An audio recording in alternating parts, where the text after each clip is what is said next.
Ní bhhain náirt déan wadarang achtanúk, Mac burian wadarang bagarúk, Manameith mir bea na linga wadarang bake, Karingarapo bunjo the ego, Wa the crow, Kimbani ba Dean Gilson. Welcome to Wadarang Country. Live from Wadarang Country, welcome to Lance TV. Coming to you from the palatial new Camp Street Studios in Ballarat, get ready to laugh, think, love and sparkle. And now, it's time to turn that camp dial all the way up to fabulous. Here's your host, the multi-award-winning Lance-tastic, Lance DePoyle.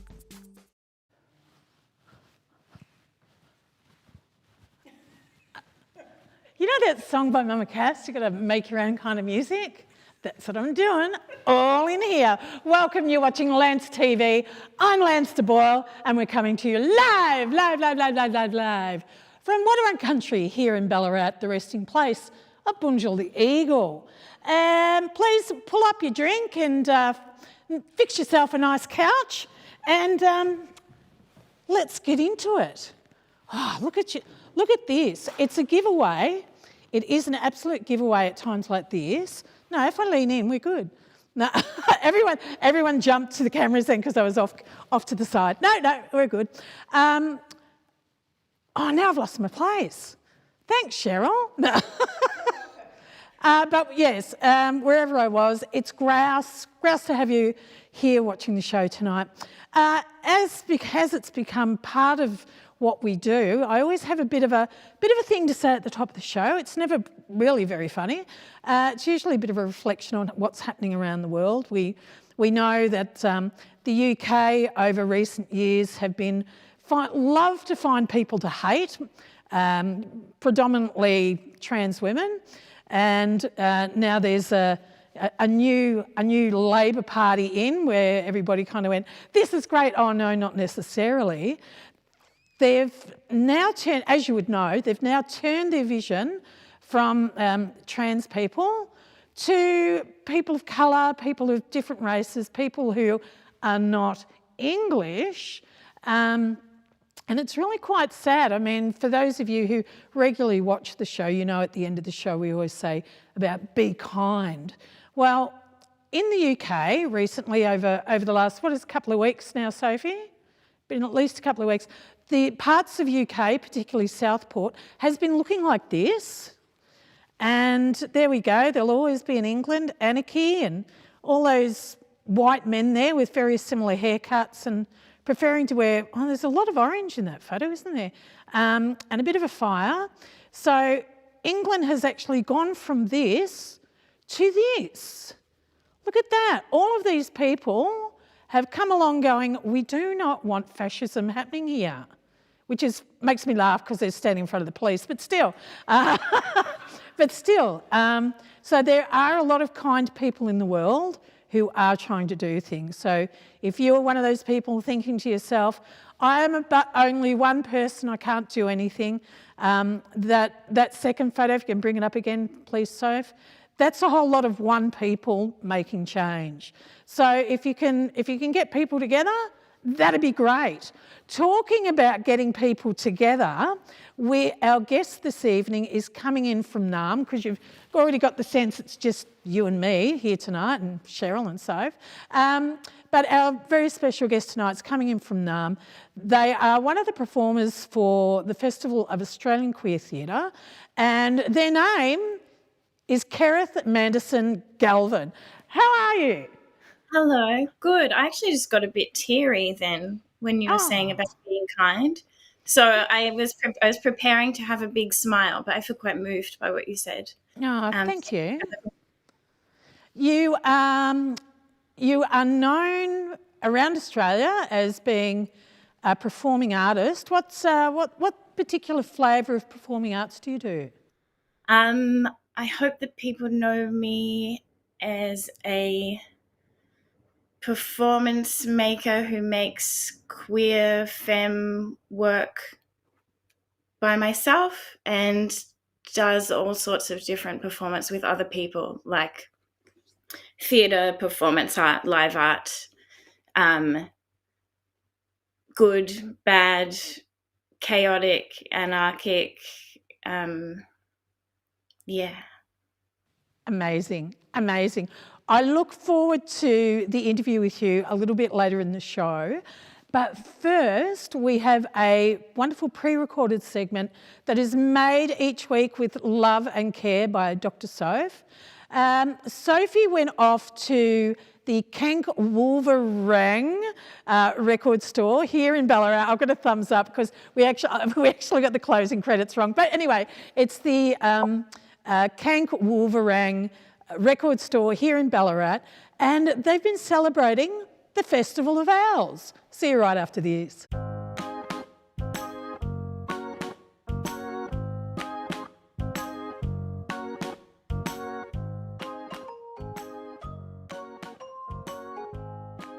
My name's Christine Allen, and I'm a musician, a local musician and also artist in the Ballarat community. The Festival of the Owl is a group exhibition with the theme of the owl.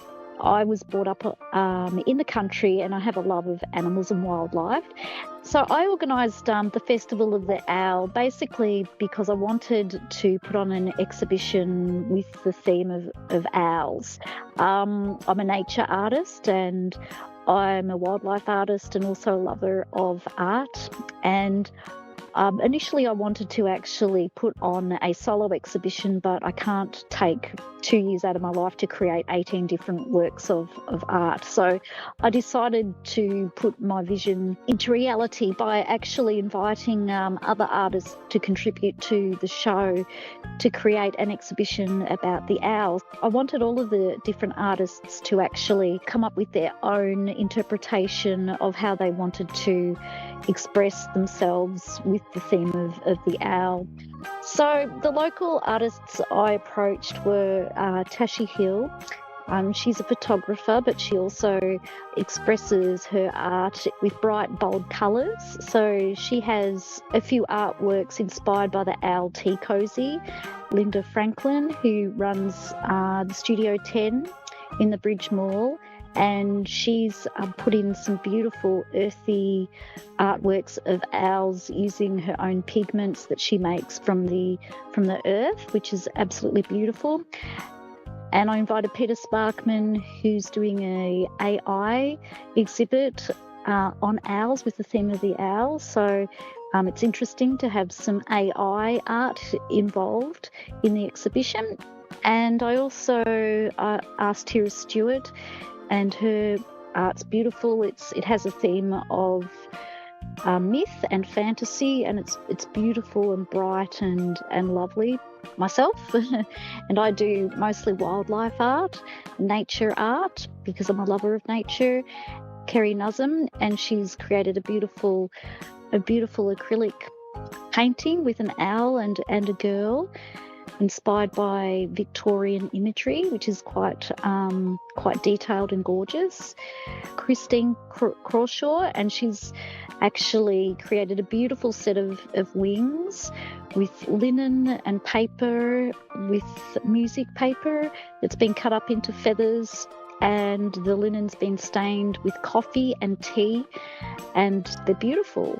Got Amanda Weston, who's created beautiful lino cuts of a tawny frogmouth, which isn't an owl, but it's a nightjar, but I wanted it included because it's a beautiful bird. And we have Tiffany Titchell, who's created some beautiful acrylic works as well with owls and cats in them.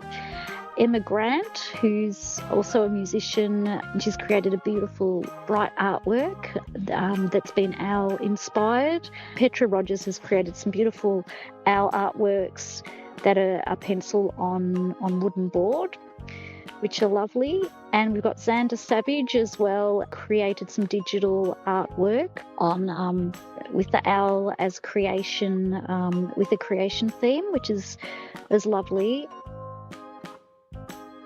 So the Festival of the Owl features many different artists that have interpreted the owl in their different ways. So the artists have had the same theme, but have all interpreted and created their own artworks and perceived the theme of the owl in a different way. So it's interesting how everyone has actually created something different in different styles, and it's a lovely reflection on how people create differently and how everyone perceives things differently in the world, and how we can embrace all the differences. And I suppose it's just intriguing how everybody can express themselves differently and creatively. It's a good thing to see. It creates a sense of wonder.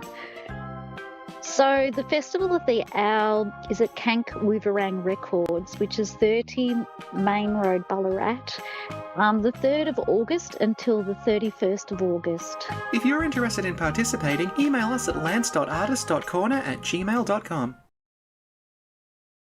Sometimes I just need to yell and scream and jump all around. Sometimes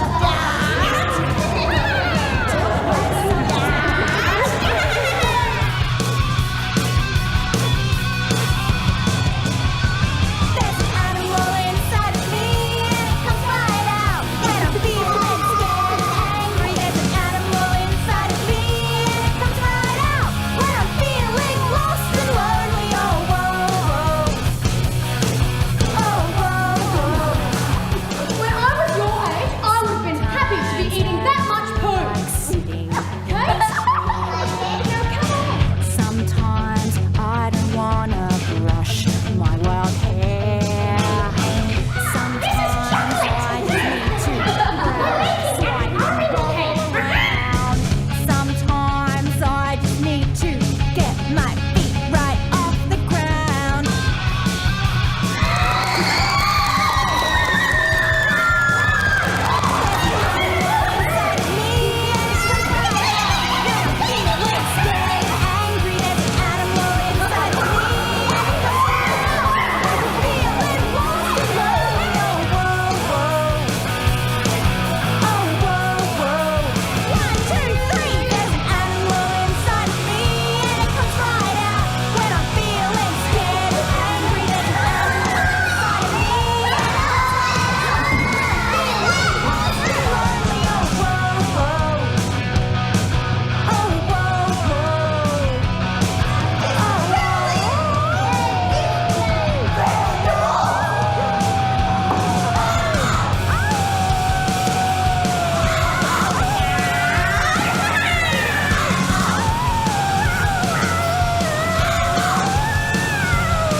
Welcome back. You're watching Lance TV. I am Lance de Boyle.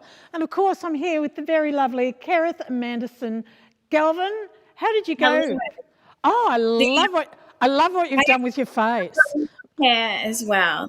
Oh, They're just not quite making it. no, there's a lag. It's down. Is it? Do I drop them down? No, They're on their way. fantastic. We'll keep There an you go. eye out. We should have actually stitched this up last week. Next time. Next time. More bags. Yeah. Next time. Also got a Kerith, couple. oh, you've got books. This is like if I'm failing in the interview, very likely, I've got some interviews to take from, and I'll just start reading as Kathy Acker or Harmony Korine. That's amazing. I look forward to that. Interpretation of natural gesture. Here we go. Are you ready for the interview? Yeah, I've got my Fantastic. book ready. I'm going to take that as consent and go. Kerith Manderson-Galvin. For the 7 years we've been doing this show, we've always started with the first question, and that question is, where were you born? I was born in Canberra in the hospital in Lake Burnley Griffin that was blown up 12 years later. And on the day I was born, The Lady in Red was the #1 song in the UK. I don't have any memories of the hospital or the hospital room or my mother's arms, but I've been told that I was born. It's good. It's always good to have always good to have clarification. Yeah. Now you have you have a relatively creative background going on. When we spoke the other night, putting the interview together, you told me about your great grandmother. That was your oh yes, creativity in the family. Great grandmother. Tell us the story about her. So my dad's grandma, my great grandmother, did table tipping in the kitchen, which is like a séance. I think it's a fraud. Like it's a séance, but it is not a séance. It's people sitting around a table, and then my great grandmother moves the table, and everyone is titillated and frightened. And this is like in probably like the late 30s. My dad can remember being underneath the table as this was happening. And I think so your dad was in on it too, helping to tip the table. Probably. Yeah. I don't know, but if connected to me of like what I find curious or love about performance and reality, and yeah, I don't know, there's something there about like the mechanics of like making that magical moment happen. With creativity as well, when I asked you what is your first memory of creativity, you were saying that it was animals in the plane, animals on the plane? Animals on the Plane, the hit song by, I'm going to keep this back on. My brother and I used to write musicals on long car trips. We would write musicals, and we wrote one, Animals on the Plane. What was it about? It was about animals, and they were on a plane, and there were some stolen songs from other musicals. There was a song called There's a Plate for Us.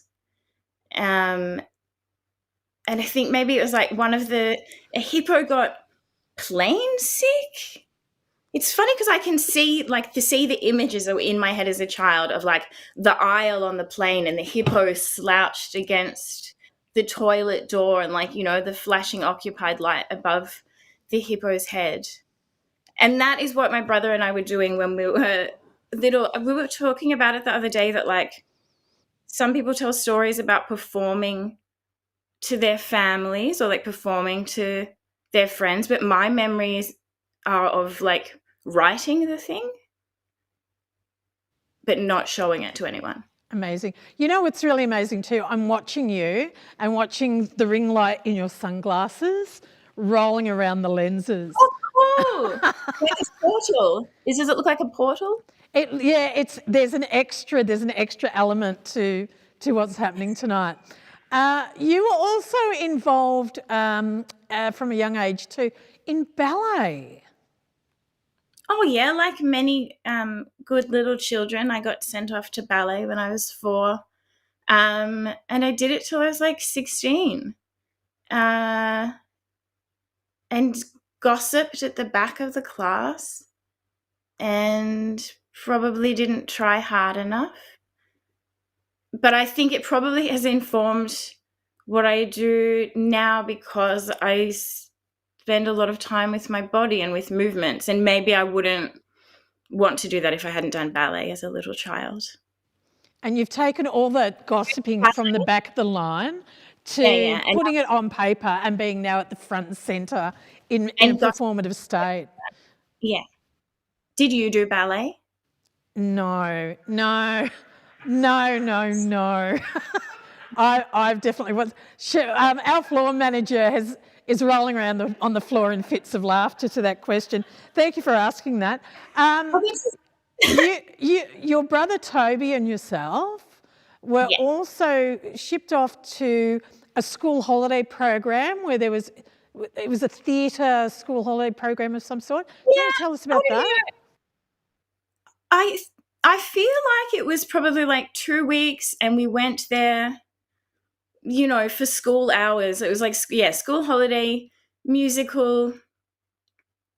And this is what I think, is it was like a jukebox musical. They probably didn't get the rights to any of the songs that the children were singing. And it is one of my first, this is not true, I probably have many memories like this, but it's a very strong memory of realizing that I didn't quite fit in. I felt like very much on the outside of that group of people who were very normal. Have you got a hot water? Are you hanging on to a hot water bottle? Yeah. I got a Oh, so many layers are happening in this interview. I really love it a lot. No, it's fine. It matches your background, so it's fine. No. Still waiting for the glasses.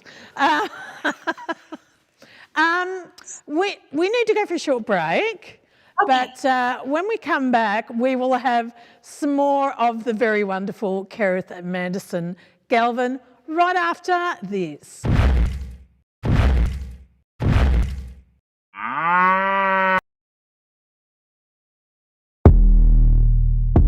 Let me tell you a secret.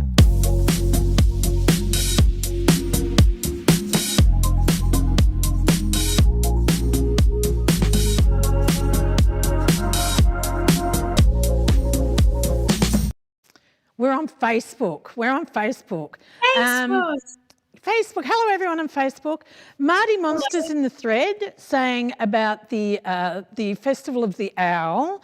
Amazing show. Saw it today. Marty, good to hear that you're out of hospital and your pneumonia's cleared up if you're out and about. Linda Franklin is in the thread. Well done, Dr. Sophie Pilbeam and Christine Allen. Toot a hoot! With a little owl emoji. And Tiffany Titchell is in the thread. Hello, darling. Thanks all. Great to be involved.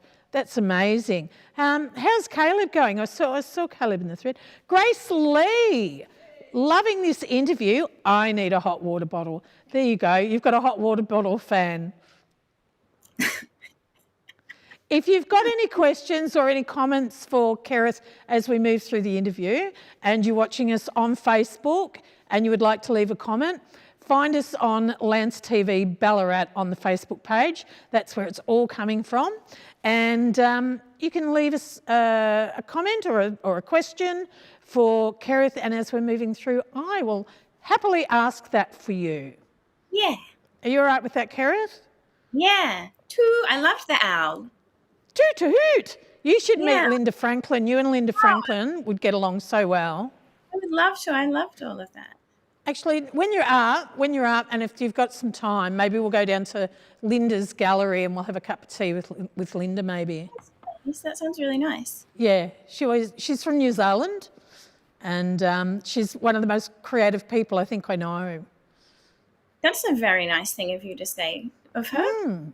Yeah. What, that she was from New Zealand or that she was one of the most creative people I know? Right. New Zealand, lots of adventure things that you can do there. Yeah, Bungee, right. It's fun living in a regional place.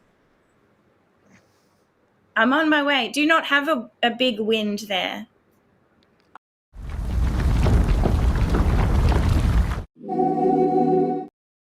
Welcome back, Channel 31. You're watching Let's TV. I am Lance Boyle, and we're here with the very lovely Kerith Manderson-Galvin. How are you going so far? Still here, feeling more comfortable. Yeah. Well, you should. You're at home. You should be feeling extremely comfortable. I've got the heat. I've got my hot water bottle. You've got your cup of tea, which is really triple proof rum. But you have such a comfortable lean happening. Yeah, well, you know, I mean, if I could go like that. How's that? See, that's a lean, but it's not so comfortable. Oh, look, we can do a dance routine. Yeah.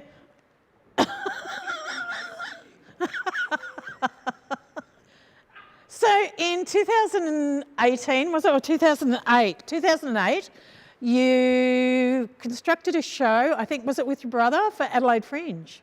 So this was, I guess, like the first actual show that I did. Or, you know, like when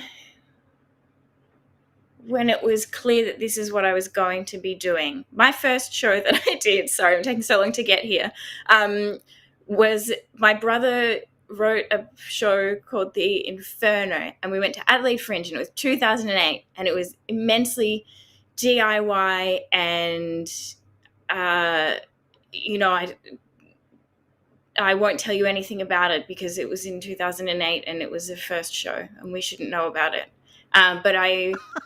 Can you tell us, though? You told me a great story about the hostel that you stayed in, though, at that point in time. This was just like my strongest memory of it, because obviously, like, first shows you kind of like try to move away from after a while. But I reckon there was like 15 of us in an 8-person hostel, and like with a band that were not like performing in the show. I can remember sharing one of the single beds with somebody else. It was a wild, smelly time that somehow has led me here. I don't know, it's funny to think about like dividing my life up into like years or shows, and like dividing my arts practice up like that, because I don't think that it has worked like that at all. Like, it hasn't been, and then I did this show, and then I did this show, and then I did this show, and then I've ended up here. Like, it's been much more, you know, moving forward and back and like underground or something, because life happens, and because like just life happens, and like an arts career, even like an interest in arts, can't just like move in this direction, or it certainly hasn't for me. So you're just saying that your life has been one big blur? No, but I think that it's gone like, you know, a little bit into the future, and then like into the past, and then like pulling the past with me. And then, do you not time travel? I tried to astral travel and I was successful a few times, if that's a similar... Yeah, I've done it too. The best time that you do it, I'm sorry, you already know this, but the best time to astral project is like when you wake up in the morning. Then you should try, like when you first wake up, you know, and there's a moment where like you could fall back into sleep that was much deeper. That's the best time to astral project. Is that when you did it? So it's in that hypnagogic state of sleep, is that what you're saying? Oh, cool. Yeah. Cool. We need to talk more. Roll into it. Yeah. Yeah, no, I've flown, I've done all sorts of stuff. But, you know, I'd like to talk to you, because you're talking about linear stuff. You're talking about linear stuff now. The show Being Dead Don Quixote was a wonderful journey for you, because, again, when we were talking the other night with building this interview, you were saying that there's a lot of artists, performing artists out there who go, all right, I've done this show, bang, let's do the next one, bang. But with Being Dead Don Quixote, you actually got to really deep dive and encompass yourself with it, didn't you? Yeah, so I just stayed with that show. What did we work out? It was like, it first began in 2013, and then I last did it in 2020, which is a wild amount of time to stay with a show and like keep moving things and like changing it as I changed, and like more understanding like what I wanted from it. And I think that because I spent so long with one show, it was like I was working out that performance, but also really like spending that time working out what I want for performance, or like what I'm interested in as an artist and a person probably. And so that's where I really started like embracing and uncovering what queer feminine performance could be. Like, what are the ways that I can inhabit that? And that's really like still where I am. I just want to like keep like dive in to all of the many ways that queer feminine performance could exist, which is like soft, in that short was soft, or is unpredictable, is like disordered, is wild, is gentle, is all of those things. Amazing. And too, in that 7 years, and I think when we spoke, I was kind of drawing the analogy of like a painter will paint the same picture over and over and over and over and over until they kind of perfect a technique or get that line right, and then move and hold that line and then move to the next thing. And over a 7 year period, you got to do that with that particular show, which is rare, right? Yeah, very rare, because often you just do a show and then you're like, okay, well, that's it. That happened over a couple of weeks. And this, yeah, I think also because it's live performance, like it's always going to change every night. So for it to keep changing over time made perfect sense, if you know what I mean. Like that, yeah, something about time travel again, I think. Yeah, but that I'm not sure what I'm trying to say, actually. In 2016, you went to VCA. You walked away with a Masters of, Writing for Performance? Writing for Performance, yeah. And during that time, like we acknowledged it before, like this whole thing about linear time. Are you able to unpack that a little bit for us? In relation to my Masters? Just overall. Just overall. Well, like when you say linear time, like, because you were saying that is time linear, or is it circular, or is it mutable? Like, what? Talk to us about linear time. I think I just was thinking about, like, yeah, as I said, that kind of like my journey as an artist, yeah, hasn't gone from A to B for lots of reasons. One of which is probably like being queer and like all of the ways that like queer time doesn't work in a like normative order or milestones. I love that. Me, can I quote you on that? Queer time doesn't work the same as everybody else's time. I love it. Yeah. That I think, and also like it's not about not understanding. It's that like there are like many different paths as well that I could take as an artist and do take. So I can't say like I wrote it. God, I'm boring myself.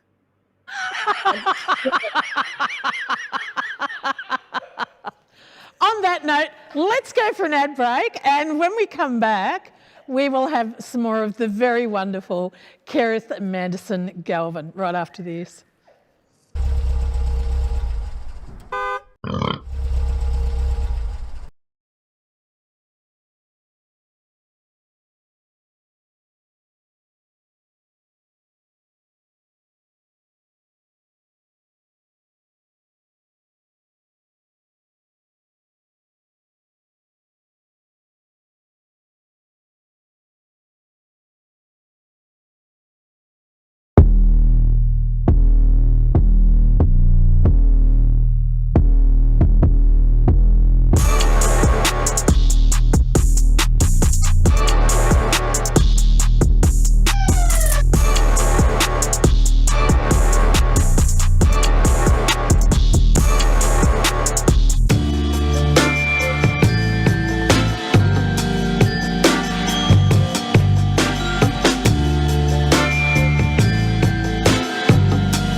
Okay, so we're still on Facebook? Fantastic. So for those watching on Facebook, if you're keen to come along to the Festival of Australian Queer Theatre, 22nd to the 25th of August, tickets at www.faqt.au.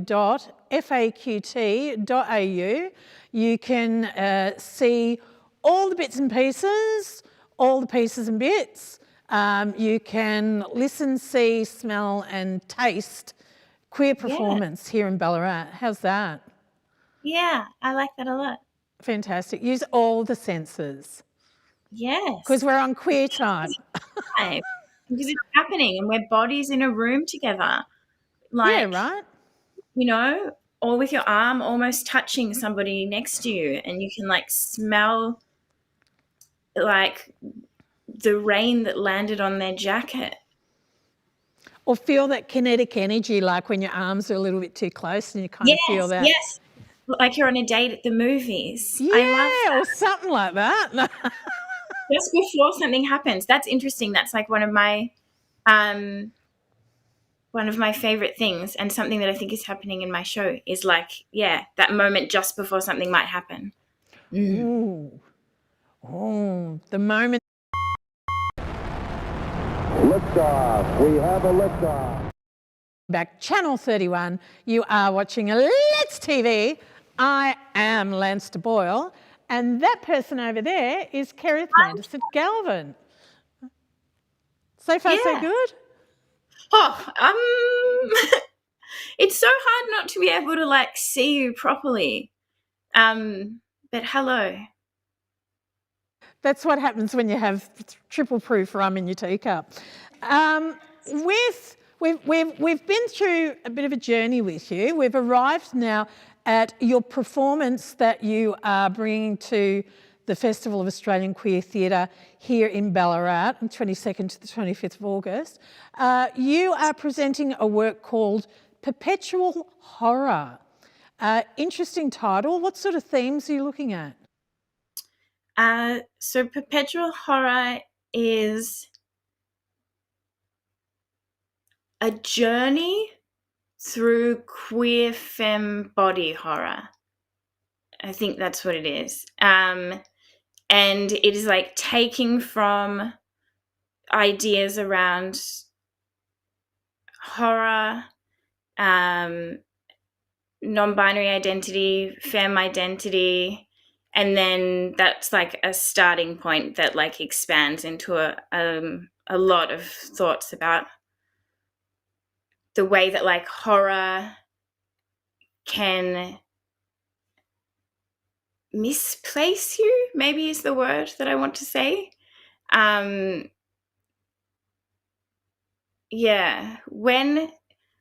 It's funny, I don't know if I should be like waiting for you to say something or I should keep going. No, keep going. I'm listening. I'm actually really listening and going, tell us. I'm just going to jump into this point where my brain is, which is like one of the things that I go back to, like when making this work, is the sentence, not who am I, but where am I? And that in like one of the things that happens in like horror movies or in horror is like the floor will be on the ceiling. You open a door and there's like a brick wall behind the door. The edges of somebody's body, like this flesh starts rotting off or something, and you can see their insides. And so that's like one corner of things that are going on in perpetual horror that are exciting for me and hopefully can be experienced by an audience as well. That I'm trying to make an audience be aware of, like the borders of space, the borders of their body, and the borders of my body, and that like at any moment those things could change. That they might not be fixed, and maybe there's a way for us to like touch in that space. So what you're kind of saying, I'm just going to paraphrase, is there actually a point where my body stops and somebody else's body or spirit starts? Is it all one in the same connection? Is that what you're kind of saying? No, but I like that. You're very welcome to take that from what I'm saying. No, what am I saying? Because it's transformative. Like, we are talking about transformation and change. Like, even in horror movies when the body's decaying, like there's a transformation at work. Totally. A transformation is good, and there's definitely that happening in the show. And then also I've been thinking that it's like not so much even a transformation, but as well as maybe is like losing form, not transforming, but losing form, which is happening like in the show and in my body and like, in my ideas, like embracing a formlessness. That's very Bruce Lee, like, you know, don't be the glass, like be the water in the glass, because the water will change its shape wherever it might be. Yes, beautiful. Yeah, I like that. And so I think I said to you the other day, but I didn't say it to anyone else, that it's like, a transformation and a losing of form, and like going from language and like the way that like language can create a border around a body, and then like shifting through that into like being a body, and then like what happens like past that point, like beyond language and like beyond flesh, then I can just be water, as you said, and then like move into other places. What I would say is that I'm also making a show that anyone can take what they want from it. You know? That's like art. Art is subjective, darling. That's like one level of it. Speaking about subjective, I've got to do this very quickly, then we've got to go for an ad break. But thank you so much for being a guest on our show. Thank you. We are going to give you this wonderful bag from Tiny Pride. Woo, woo. Wow. We've got, is your nose bleeding? Art. We've got a Festival of Australian Queer Theatre handbook for volunteers, and this photo of me, framed photo that says, I was on Let's TV. Oh, wow. Thank you. Do you know I won Saturday Morning Disney one year, and this is exactly like that. Fantastic. Only better, right? Yeah, much better, because that was mostly Uncle Toby's snacks. There you go. We'll go for a short ad break, and when we come back, we will meander through the tail end of the show. See you right after this. We hope you enjoyed our interview with Kerith Manderson-Galvin. If you'd like to get tickets to see Perpetual Horror, head over to the festival website at www.faqt.au. Lance TV will be right back after the break.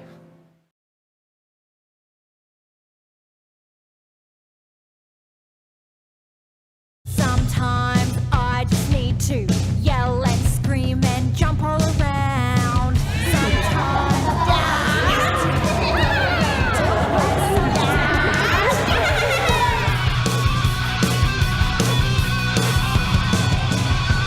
there's an animal inside of me.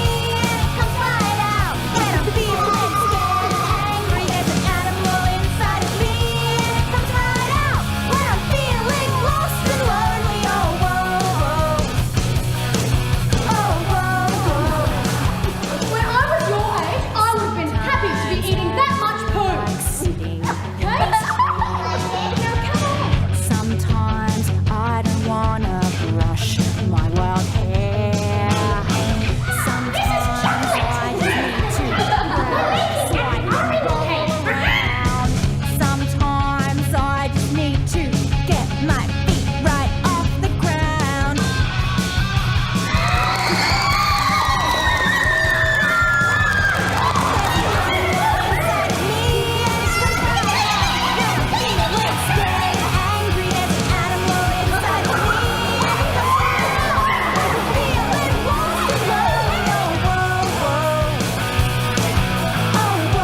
You're watching Lance TV and it's time for All Over the Shop. Sunday the 11th of August is the Winter Heritage Fruit Tree Festival. That's at Werribee South. That starts at 10 o'clock, goes through to mid-afternoon. Looks like a good time.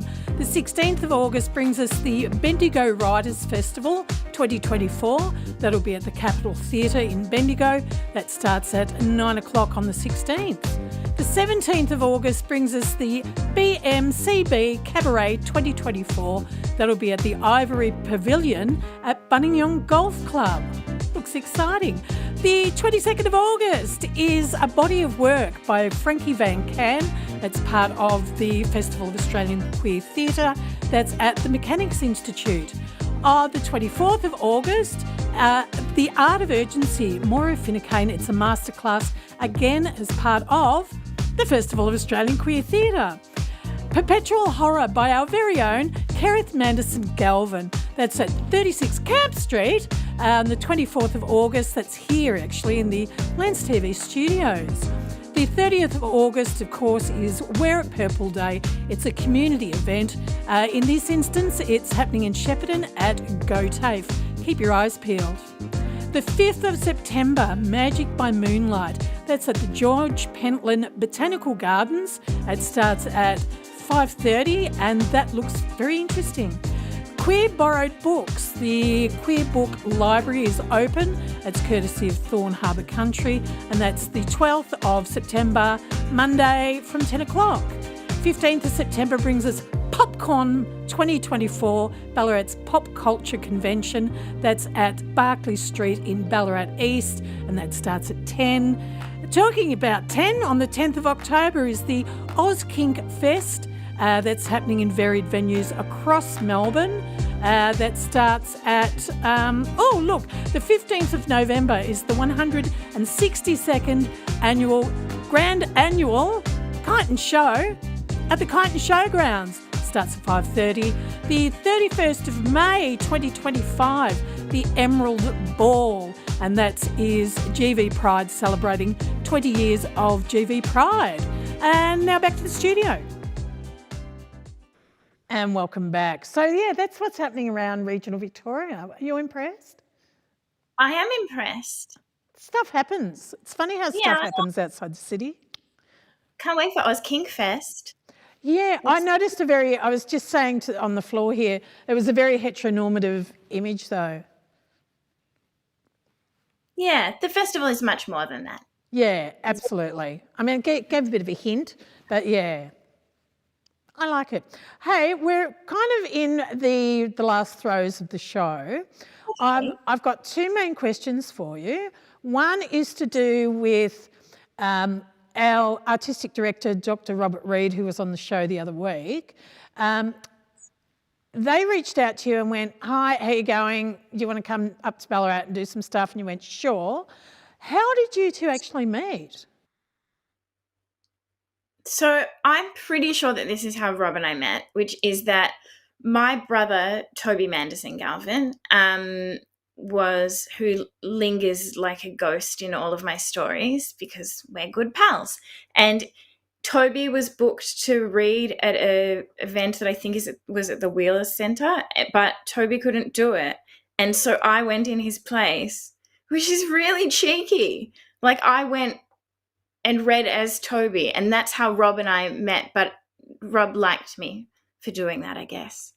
And then other things happened because isn't that cheeky? Why would I do that? Because you can. That's so weird. Like it was a paid gig. It's a very strange thing to do. Amazing. But here I am now. Yeah, and I'm very, very grateful. Rob is an amazing person and they're very talented and they're very kind and I hope they can hear me say these things. And I'm very excited about the festival. Like, what an amazing thing to be a part of a queer theatre festival. That's like, yeah, feels really, really comforting and affirming. So thank you. Oh, that's hooray for Robert, right? Yeah. Because there isn't actually an Australian festival for queer theatre, is there? Well, there hasn't been until now. No, not until now. And I think it's a really great thing and I can't wait to I can't wait to see the other shows and to go to the conference, and then like keep finding out like what it will be over time, because there's a lot of us. We're making good work. And it will be cool to like be amongst peers and like hear what ideas people are having, and what world we can create with theatre. Yeah, right. And that's an amazing thing. That's that whole thing with art as well, isn't it? Particularly theatre, that reflecting back to, this is how I'm interpreting life, or this kind of element of it, and I'm just going to give it back to you for consideration. Yeah. It's kind of like an exchange, right? Definitely like an exchange, and a way to like connect to people in a very real and special way that like could only have existed in that time and place for one night, and then and then it's gone. And I really like that, to have a place for like queer performance makers to do that feels like particularly special. And I love having a queer audience. I love it more than anything, because that's who I'm making work for. And I gather that that's who a lot of like queer performance makers are. We're making work for each other first, and then everyone else who will buy a ticket. With the word queer, there's been kind of a recent resurgence too on the word queer. Some people are like, love it, that's how I identify, it's all good. And then you've got another bunch of people who go, oh, queer, no. What's your, I mean, I already have an idea on your leaning, but what's your concept of that current kind of conversation? Yeah. I think language is a really personal thing, and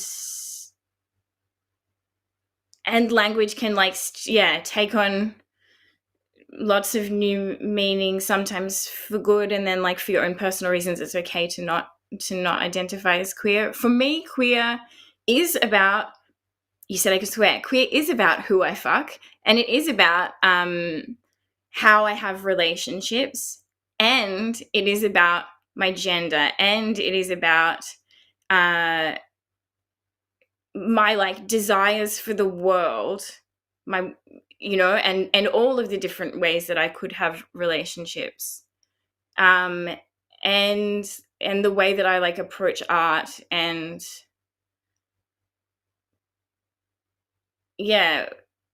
being outside of queer is really special to me. Even if sometimes like I don't have the words to like express why and what it is, what I'm trying to say is like, queer is an umbrella term now. That's not where I sit with it. I am. Amazing. Thank you. Thank you. Bringing the conversation now back to Perpetual Horror, which is the show that you're bringing to the festival on Saturday night on the 24th. Yes. You said earlier in the interview you have a bit of a passion for horror.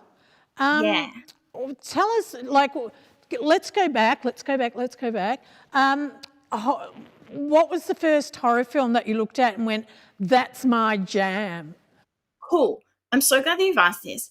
So I cannot remember the first horror movie that I saw, but my strongest memory outside of like watching Judy Garland musicals as a child, my strongest like film experience was seeing Dante's Peak.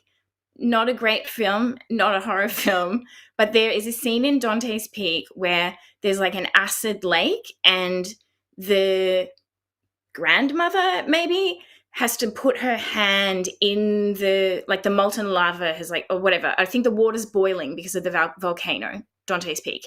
And she's got her hand like a oar moving the family and the boat along and to get to the other side of the lake. And then her hand is like starting to like dissolve, I guess, because of the water. And I remember that so strongly, and I loved it. I loved that. And like I still do, obviously. I'm thrilled to talk about that scene in Dante's Peak. And then I can also remember being at that same cinema and vomiting at the back of the cinema. And somehow those two memories explain why I like horror. Amazing. Two very strong emotions too at work there. That's right, because horror is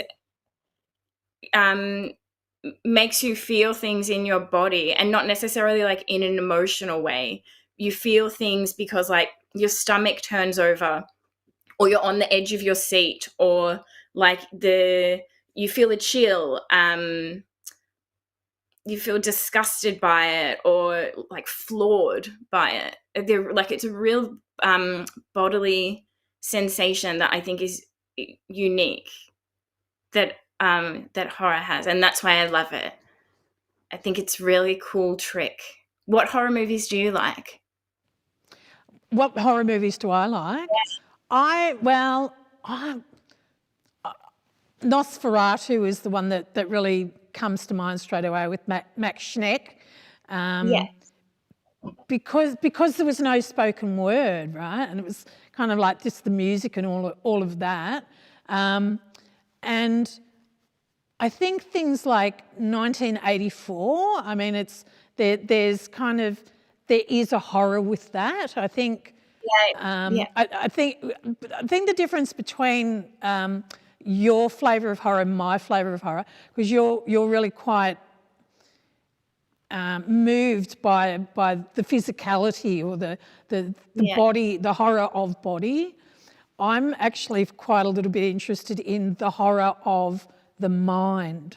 You know, like, so for me, Silence of the Lambs was a horror movie, because it's kind of like you've got this story, and then all of a sudden Clarice puts the night goggles on, and it's like, oh my God, like this film was so great, I forgot completely about the night goggles. And it was like, and I'm yelling at the TV going, run, run. Like, so I kind of get moved on that sort of mentality, because I kind of feel as though that people could actually really do that. Like the horror is already around us.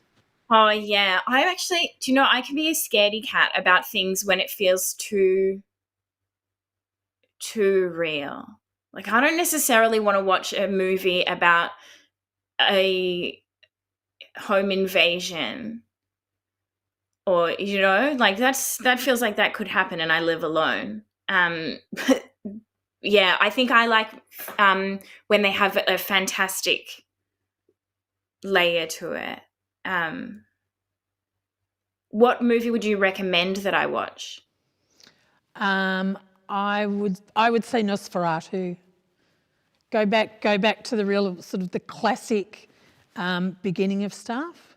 Yeah, and Nosferatu does cool things with space as well. I can remember there's like a long shot on the street going up a hill.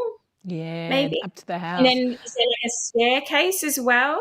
Yeah. Or like in the doorway. So and lots of heavy shadows, lots of shadows. Kerith, we've come to the end of the show. I want to say thank you so much for giving so much of yourself through the concept, from leaning dancers to lights on heart-shaped sunglasses, to talking about body horror as being one of your favourite things. I would also like to thank Simone, who's looked after us at C31 tonight, and of course our floor manager Cheryl, and Dr. Sophie, and to everybody who's been watching tonight. Thank you so much. We will see you all again next week, and between now and then, just remember, be kind. Thanks for watching Lance TV. We'll be back same time next week.